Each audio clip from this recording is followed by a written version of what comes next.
saya, Febri Hands.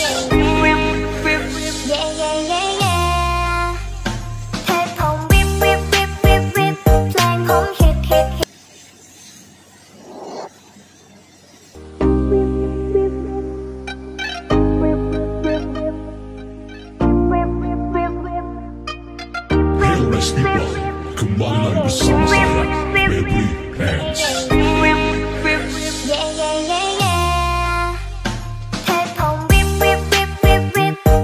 boom, shake